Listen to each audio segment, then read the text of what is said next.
Bien, en este momento vamos a hablar de un tema fundamental en el contexto de la próxima apertura oficial de nuestro año escolar, que es una apertura atípica, fuera de tiempo y también fuera de los procesos habituales que como educadores estamos acostumbrados. Sabemos que debido a la crisis sanitaria que enfrentamos como país y como parte del mundo, pues iniciamos un año escolar en una fecha posterior actual, pero también lo iniciamos a distancia.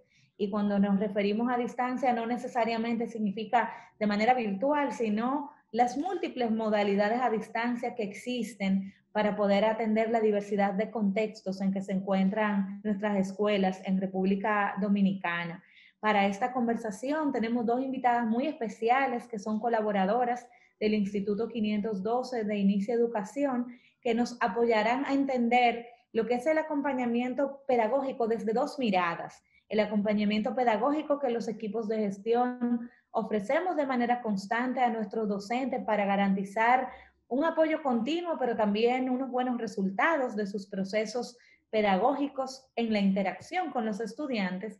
Y también queremos agregar la connotación especial que tiene este contexto para que en el liderazgo docente del proceso pedagógico como tal, nuestros maestros, nuestras maestras también sepan acompañar ese proceso pedagógico de nuestros estudiantes, sus aprendizajes, y puedan ser un aliado y un verdadero acompañante de este proceso tan diferente que vamos a vivir durante todo este año escolar, incluso en el momento que con toda esperanza va a llegar de volver con nuestros estudiantes a las aulas.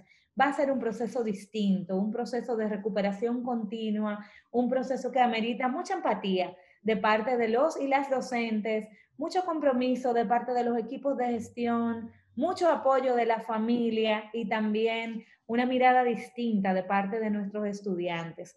Yo como educadora y apasionada por la educación lo veo como una gran oportunidad que nos reta y nos reta para ser mejores y para aprender en este camino que hemos tenido que transcurrir, que aunque sea de manera forzada, pues definitivamente nos lleva a mejores propuestas, nos forza a la innovación, a los cambios y a la transformación.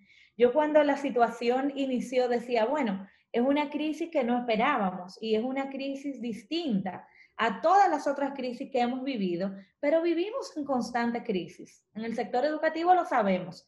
Cuando no es un huracán iniciando el año escolar que nos demora 20 o 25 días, son múltiples situaciones las que enfrentamos y que tenemos que gestionar.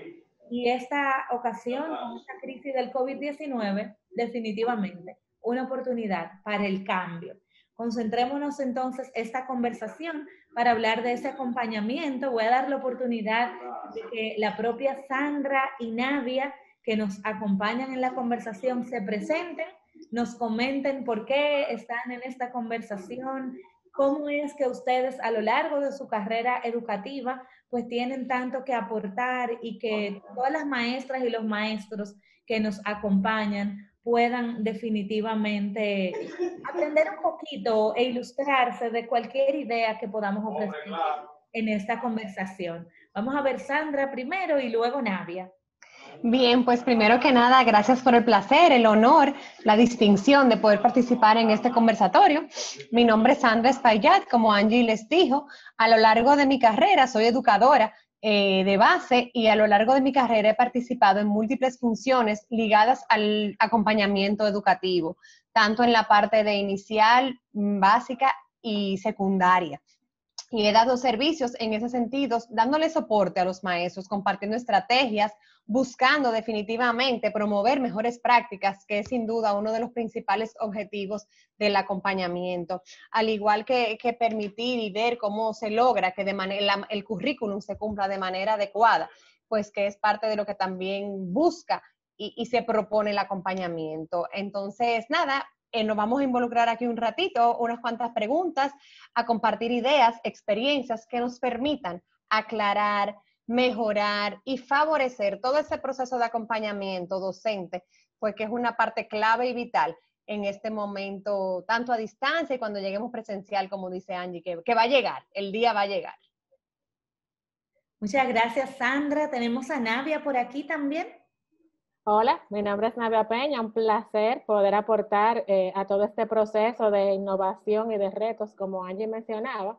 Y bueno, en mi experiencia como educadora, que soy de vocación y de profesión, he tenido la oportunidad, al igual que Sandra, de acompañar procesos tanto como profesora, ¿verdad? Acompañando estudiantes, tanto en nivel inicial, primaria, secundaria, ahora también a nivel superior, pero también he tenido la oportunidad de dirigir equipos de acompañantes y vivir con ellos ese proceso de formación y de desarrollar habilidades para acompañar a otros. Definitivamente, el acompañamiento, como su nombre lo dice, es un proceso que te ayuda a no sentirte solo, a tú tener ese pie de amigo, esa asesoría, ese apoyo de una persona que pueda caminar contigo, que para esta época me parece clave, sobre todo por el punto que mencionaba en el inicio, de la necesidad de bienestar y de que alguien haga empatía contigo, que tú te sientas en confianza, alguien con quien tú comentar tus temores, cuáles son tus miedos, a alguien a quien tú le digas, quiero hacerlo bien, necesito ayuda. Definitivamente que en esta época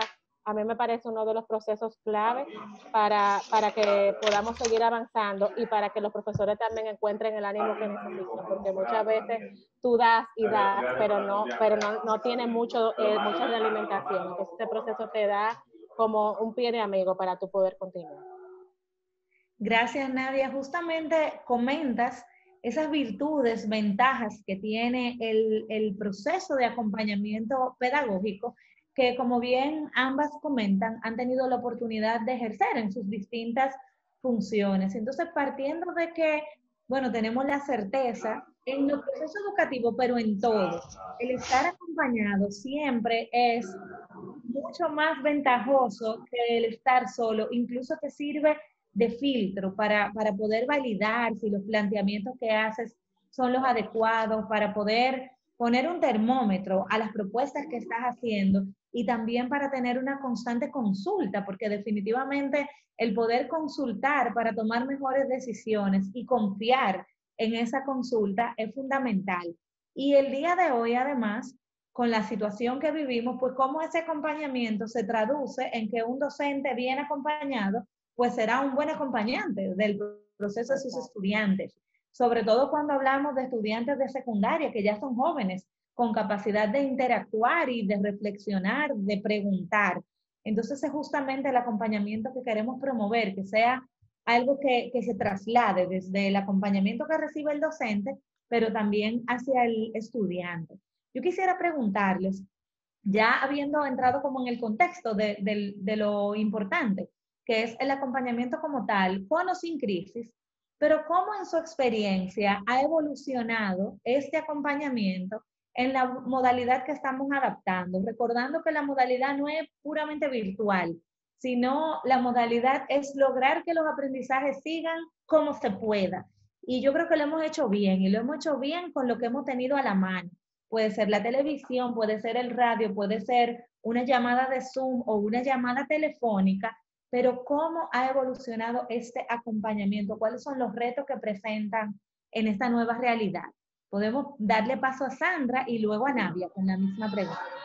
Bien, yo creo que definitivamente se ha evolucionado mucho en la parte, como tú decías, creo que la palabra empatía y flexibilidad son las palabras claves de este proceso. Como tú mencionas, no tenemos una línea, todo el mundo igual, no tenemos una forma, todos por el mismo camino. ¿Qué es lo importante? Que caminemos. Independientemente, cada quien tiene una ruta a la cual adaptarse, sí tenemos todos que caminar y todos llegar pues a la meta. Y creo que eso es lo primero. Ponernos de acuerdo en cuál va a ser la logística, identificar cuál va a ser ese proceso y ser flexibles ante eso. Y ante eso, identificar de manera concreta cuáles son esas herramientas, esas estrategias que yo voy a utilizar para yo como acompañante, sea de yo como directivo acompañar a un docente, o sea de yo como docente adaptar a mi estudiante, tomando en cuenta la realidad, los recursos que estoy utilizando, basar mi acompañamiento en eso y no querer, por decirte algo, yo sí como gestora estoy acompañando a un maestro y las herramientas que tiene, por ejemplo, no le permite dividir a los chicos en grupos de manera virtual. No le puedo exigir o recomendar en un momento que es bueno y propicio dividir a los chicos en grupos, porque la herramienta en este momento no le está permitiendo eso. Entonces creo que es vital identificar cuáles son nuestros recursos reales, cuáles son las estrategias que cuentan, y pues ser flexible ante eso y lograr empatía, y que el acompañamiento sea mucho un proceso de busca de la mejora, de identificar procesos de cambio, de procesos de logro, y no fiscalizar. No es momento de ver qué está mal, qué tú tienes que cambiar, es cómo vamos a construir un mejor proceso. Creo que tenemos que enfocarnos en esas líneas de canalizar ese acompañamiento. Sí, muy de acuerdo con Sandra. Añado a lo que Sandra menciona el aspecto innovación, porque anteriormente nos podíamos trasladar al aula de un docente, pero ahora podemos trasladarnos al aula virtual. En la experiencia que he tenido en este tiempo en proceso de acompañamiento, un docente visita, por ejemplo, una sesión sincrónica, pero también visita el aula virtual para ver cómo están divididas las actividades, qué variedad utiliza el docente. Esto te da una idea, obviamente, de que tú no estás solo literal, porque hay alguien contigo ahí viendo lo que tú estás haciendo. Y un punto clave de este proceso, que a mí me parece que es uno de los objetivos principales del acompañamiento, es favorecer la autorreflexión. Porque en esa empatía que tú haces con esa persona acompañada, y en esa relación de confianza que se establece, tú lo ayudas a través de una pregunta clave a que él identifique sus oportunidades de mejora y sus fortalezas, de manera que en el momento que tú no estés, ya él va desarrollando esa capacidad y él solo puede identificar aquello que le funciona y aquello que no, que tal vez no le está funcionando tanto. Y también en la ayuda de identificar esas herramientas que son las que mejor funcionan, simplemente ver la herramienta juntos y ver cuáles otras ideas pueden surgir. Por ejemplo, algo de lo que nosotros hemos podido hacer con respecto a lo que mencionaba Sandra, por ejemplo, de grupo, bueno, la aplicación no te permite dividir grupo ahí, pero tú puedes hacer 4 salas aparte y ahí tú puedes ir pasando por cada sala. Es un poco más complicado, pero con el recurso que tú tienes a la mano, si el trabajo colaborativo, la estrategia, igual funciona. Entonces, pienso que es importantísimo, tanto cuando el acompañante lo hace con el docente, sea gestor, sea otro docente igual que él, como cuando el docente lo hace con el estudiante, porque lo enseña a autogestionar su propio aprendizaje. Y es algo que te ayuda a estar en aprendizaje permanente y en constante crecimiento. Gracias, Nadia. Definitivamente, ambas han colocado elementos fundamentales. El tema de la flexibilidad y la empatía que menciona Sandra, yo creo que es una constante en el acompañamiento pedagógico, pero ahora más que nunca. Y el componente de la innovación es un componente que en educación debe darse debido a que sencillamente estamos educando en un mundo que no está estático, que está en este cambio. Y por eso es que lo veo como una oportunidad de, en definitiva, no dar falda a procesos que siempre han debido acompañarnos y que en alguna ocasión nos acompañan, pero somos tal vez menos consistentes. Yo creo que la situación que vivimos nos ejerce una presión positiva para poder cumplir con esos componentes. Navia, mencionas el punto de la autorreflexión y la relación de confianza que debe haber entre el acompañante, que en este caso puede ser un coordinador o una persona asignada en la escuela, y el acompañado, que en este caso es un docente. Yo quisiera dar un paso, como vamos a decir, de gigante o mediano, para ver cómo ese docente, el cual es acompañado en un contexto de confianza, se convierte también en un aliado de sus estudiantes. Recuerden que estamos viviendo un entorno único para los estudiantes también. Yo creo que el otro día hice un post que me salió así como del corazón de que la escuela, como nunca antes, tiene la oportunidad de ser más extrañada por los estudiantes que en ningún otro momento. Los estudiantes nunca quieren que se terminen las vacaciones y ahora añoran que la escuela los reciba. Y esto es una oportunidad de oro para los que somos educadores. Entonces, ¿cómo es esa autorreflexión también que el docente debe llevar a cabo para que sus estudiantes puedan vivir el entorno que tenemos el día de hoy, pero que pueda esto servir como de algo consolidado para el día siguiente de la crisis? Hemos estado posicionando de manera consistente que no son 2 años escolares que vamos a vivir, es que lo empezamos a distancia en distintos contextos, pero en un momento lo empalmamos con el año escolar ya recibiendo a los estudiantes, porque tarde o temprano eso va a ocurrir. ¿Cómo nosotros promovemos esta nueva modalidad de acompañamiento, tanto hacia los docentes como de los docentes a los estudiantes, para que impliquen una sólida zapata para ese reencuentro tan esperado que vamos a tener? Digo algunos ejemplos para que ustedes puedan ilustrarme con su experiencia. Los docentes se encuentran en un entorno virtual con los estudiantes y posiblemente pasan la lista de la misma manera que cuando estamos de forma presencial. O le dan la palabra a un estudiante o a dos y se agota el tiempo del encuentro. Y posiblemente es una modalidad que, estando en el contexto de aula, es viable, pero no necesariamente tan viable en un entorno virtual. Otra cosa que puede darse ya fuera de lo que son entornos virtuales es que un docente tiene un grupo de 50 estudiantes y lo que tiene de recursos para comunicarse es un WhatsApp o un SMS, pero se comunica con 15 que son muchísimo más extrovertidos. ¿Y qué pasa con ese resto de estudiantes a los que no hemos contactado? Estoy poniendo ejemplos que creo que encajan en ambas situaciones. Si soy un acompañante de 15 docentes y me comunico mucho más 10 porque tengo mucho más empatía con esos 5, eso también puede replicarse desde los docentes hasta los estudiantes. Y en este contexto es un reto mayor, porque cuando lo tenemos en aula, pues la interacción no nos permite darle espalda a un grupo de estudiantes y a otros no. Vamos a ver, Sandra, ¿qué puedes comentar al respecto? Y luego continuamos con Nadia.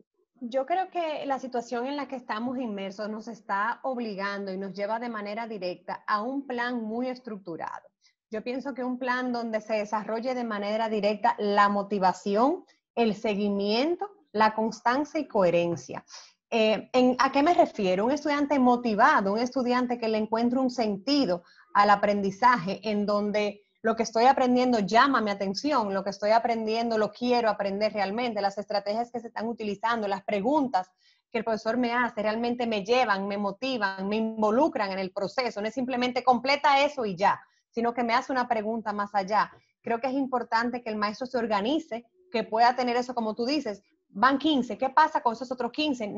Yo tengo que tener una listica. ¿Quién me respondió? ¿Quién no me respondió? Y en base a eso mismo, encadenándolo con lo anterior, la parte de la retroalimentación. Si yo no hago un proceso de acompañamiento y retroalimento el proceso y el acompañamiento se queda simplemente en un momentito, en un rato que acompañé, en un rato que visité, en una asignación que te envié, pero no hay un proceso de construcción adicional, no hay un proceso que reflexionemos juntos después. Entonces eso se va a ir mermando y la persona se va sintiendo abandonada. Los chicos en este momento creo que tenemos que cuidar mucho su salud emocional y esa parte de la persona en sí. Y yo creo que cuando nos sentimos queridos, respetados, que sé que mi profesor, como yo no le respondí, él tiene un listadito y ve que María no respondió y le escribe al otro día, María, ¿qué pasó? Tú no me respondiste. Me voy comprometiendo yo también con el proceso. No se queda un proceso único del profesor hacia mí o del gestor hacia mí como docente. Lo voy comprometiendo a que es un proceso de 2 vías y creo que eso es sumamente importante, que planifiquemos y nos organicemos y que demos un seguimiento constante en el cual involucre ese camino de 2 vías que es tan vital en este momento, donde la persona se sienta valorada como persona, porque ya de por sí la pantalla nos limita de una forma u otra. Entonces tenemos que personalizar un poco este proceso y creo que eso es vital, el personalizar a la medida de nuestras posibilidades este sistema. Mano con ese proceso de trabajar de manera individual, va lo de la realimentación. O sea, es necesario tanto que si soy acompañante de un docente, como si estoy acompañando el aprendizaje del estudiante, tengo que dar ese feedback, esa realimentación, donde yo pueda recoger cuáles son los puntos clave de mejora, siempre en reflexión, no desde el punto de vista de que yo veo que tiene que mejorar y que yo veo que es la fortaleza, sino que la misma persona acompañada sea el que pueda hacer esa identificación. Y con base en los elementos que Sandra mencionaba, está el punto de las herramientas, que es lo que nos va a asegurar que ese proceso sea sostenible y que no haya ese cambio brusco que Ángela mencionaba. O sea, yo debo tener, por ejemplo, rúbricas, escalas de estimaciones, lista de cotejo, donde el estudiante pueda ver qué es lo que se espera y que aún el profesor no esté con él, él pueda hacer ese proceso de autoevaluación, el profesor pueda refrendarlo. Algo que yo hago con mis estudiantes es, por ejemplo, que ellos evalúan la participación en clase, hacen su propia autoevaluación. Entonces el estudiante dice, bueno, permanezco atento durante toda la clase. En la primera vez que lo hace, él se pone un check o dice, bueno, de 5 4, pero yo estoy dándole seguimiento y yo veo que a veces se distrae en clase, entonces yo pongo un comentario. Cuando él vuelve otra vez a hacer esa evaluación con ese mismo instrumento, ya él está un poco más consciente porque ya él sabe que hay una diferencia entre la vida que yo tengo sobre lo que él está haciendo y la que él tiene, y va cayendo en esa conciencia. Es difícil porque no estamos acostumbrados, ¿verdad?, a hacer esa reflexión tan profunda sobre nuestro accionar, pero yo entiendo que utilizando esos instrumentos, tenemos como unos parámetros claves, y esa ayuda individual que el profesor puede hacer, la hace focalizar de manera más objetiva, porque tiene unos estándares clave, los cuales quiere alcanzar, e incluso puede adaptarlo a los temas que está trabajando. Para la verificación del desarrollo de destrezas es fabuloso. E igual también, por ejemplo, cuando vamos a trabajar con los profesores, que ellos sepan el estándar, por ejemplo, si es sobre metodología, en cuanto a metodología, qué es lo que se espera. Cuando tú vuelves a hacer el acompañamiento, ya esa persona ha visto ese instrumento, lo ha manoseado, ya tú has dado una realimentación, has establecido unos acuerdos y es mucho más fácil crecer sobre esa base. E incluso se pueden proporcionar materiales adicionales que ayuden a superar esa necesidad que es muy particular de la persona acompañada.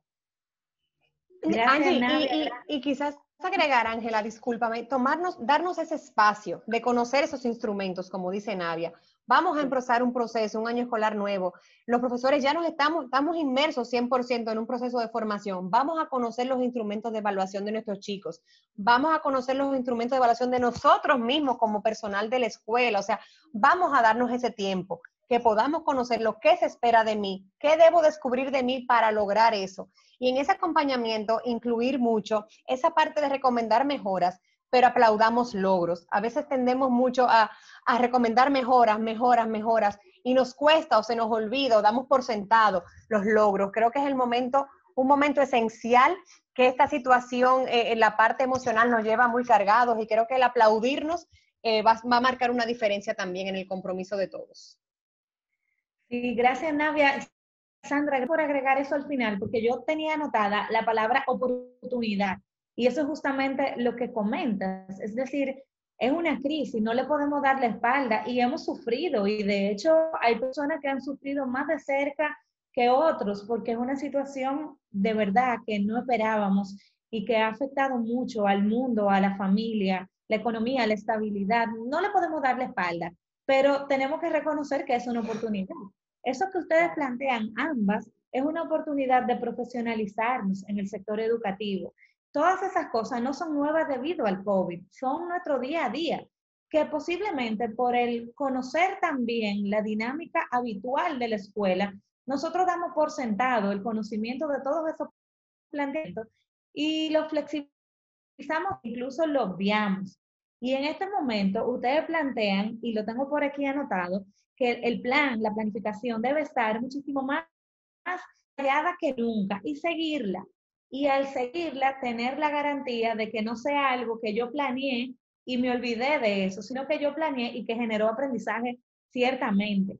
Por eso era que le preguntaba hace un momentico cómo es esa relación del docente con los estudiantes y los diferentes medios que tienen para comunicarse con ellos, porque no necesariamente hay garantía de que el proceso de aprendizaje se esté dando si no hay una comunicación cercana entre los estudiantes y entre los docentes, las docentes. En este caso, estamos hablando de un grupo de docentes de educación secundaria cuya comunicación incluso se da directa con el estudiante. No necesitamos la intermediación de la familia en este contexto, como es el caso de primaria, de inicial, donde la familia tiene un rol fundamental. Yo quisiera concluir esta conversación que tenemos con que cada una de ustedes pueda dar como una recomendación muy especial a esa docente y a ese docente. Imagínense que ustedes son esas acompañantes.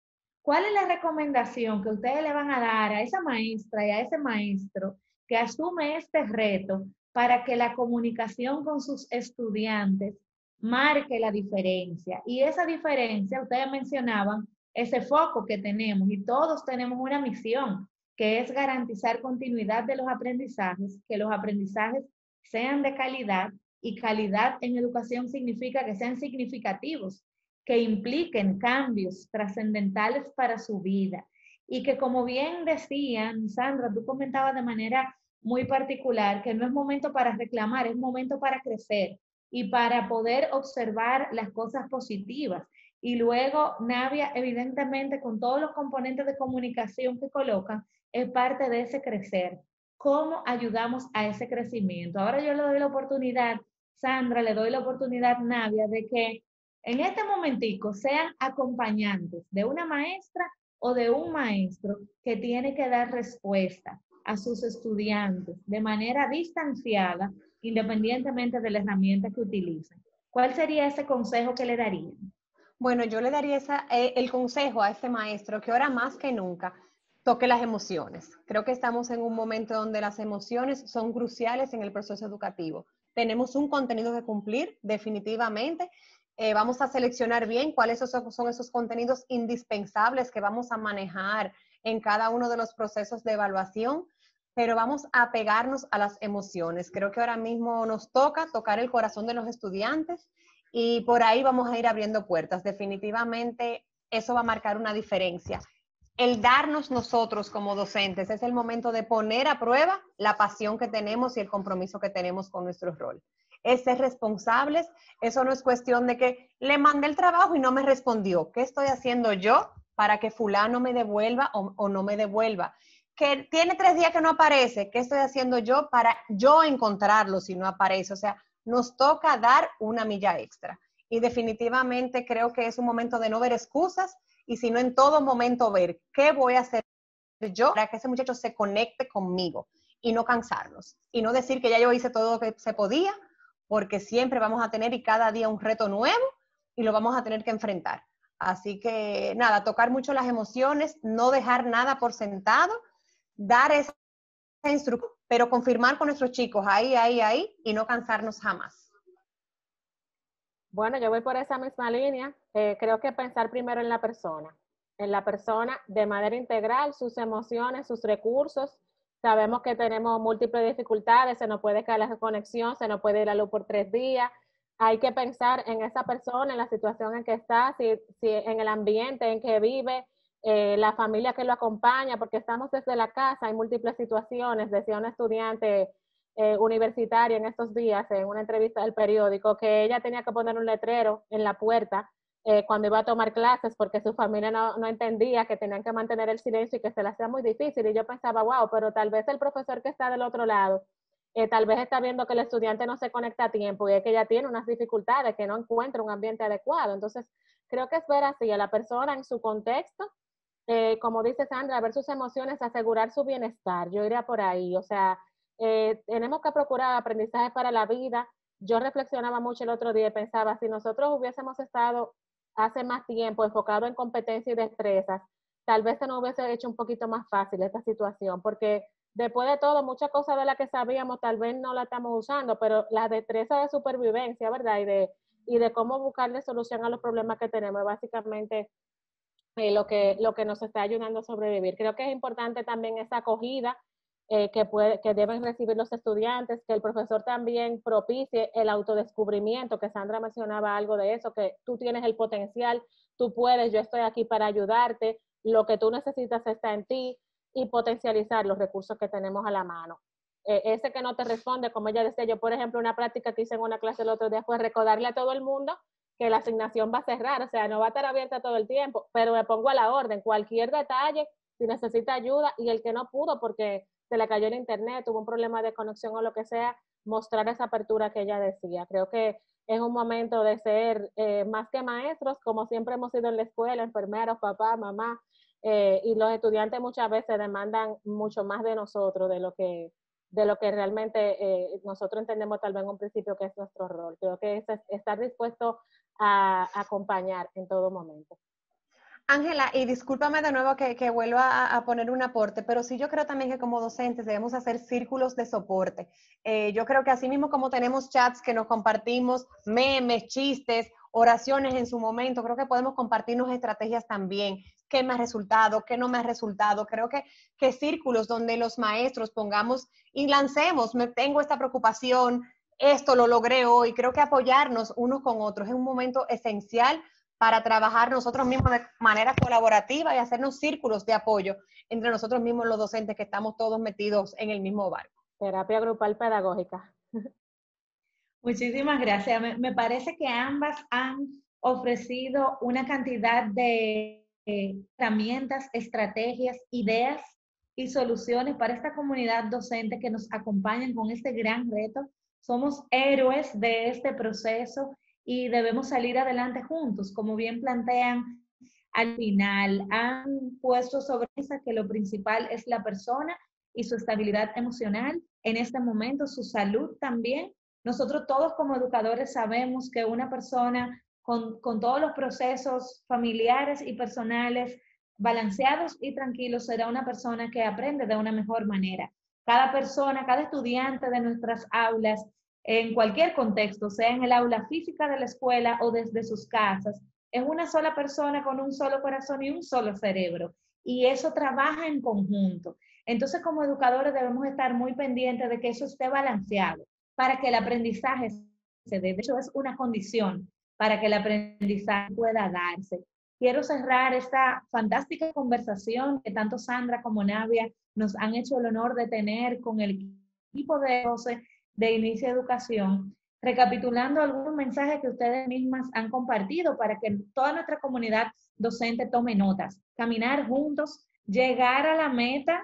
Algunos vamos a llegar antes, otros vamos a llegar después, pero llegar y no dejar a nadie detrás. Devolvernos, acompañar. Creo que la palabra acompañamiento y soporte son las palabras claves de esta conversación. Un docente acompañado y seguro será un docente que pueda acompañar y ofrecer seguridad a sus estudiantes definitivamente.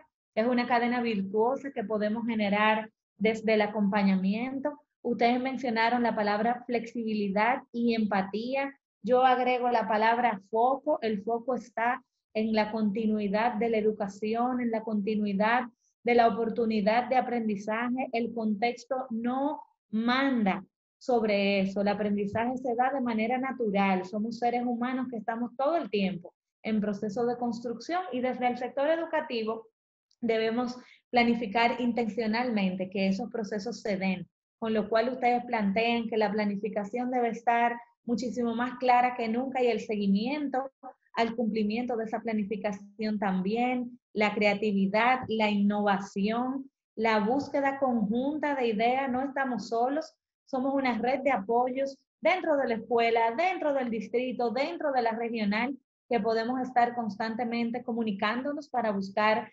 soluciones conjuntas. La autorreflexión, la relación de confianza debe potenciarse.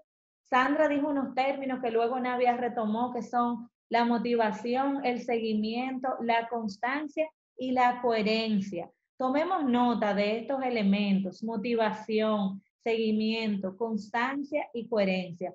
De los docentes hacia los estudiantes, de los acompañantes hacia los docentes, la coherencia. Ustedes ponían varios ejemplos que tienen que ver con la coherencia. ¿Cómo le exijo en el acompañamiento a un docente algo que está fuera de la realidad del contexto en el que estamos el día de hoy? Pero me voy un poquito más allá. ¿Cómo le exijo en un contexto distinto al que él está viviendo? Porque la diversidad de contexto es parte del expertise que estamos generando como educador en esta época. Cuidar la comunicación, cuidar la salud emocional, valorar a la persona como persona. Creo que estamos frente a una oportunidad única de transformarnos como profesionales de la educación y de ayudar a nuestros jóvenes, nuestros estudiantes en su proceso de transformación como personas. Vendrán tiempos distintos, ojalá que mejores, pero lo que podemos garantizar en este proceso es el desarrollo de unas competencias en un contexto que representan una oportunidad única, que no habíamos planificado, pero que estamos logrando gestionar poco a poco.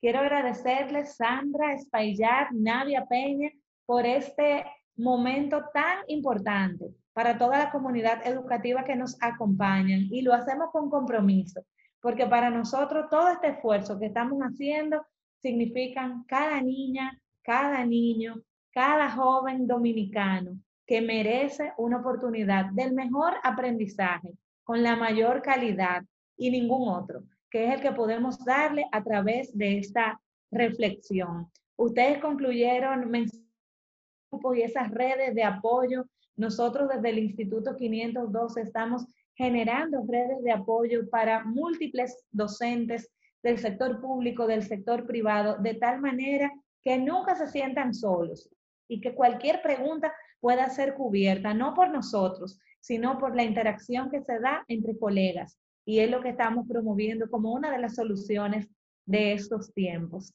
Así que muchísimas gracias. Con esto cerramos esta conversación y esperamos que sea la primera de muchas y que sirva de utilidad para nuestras maestras y nuestros maestros. Un placer a la orden. Igualmente.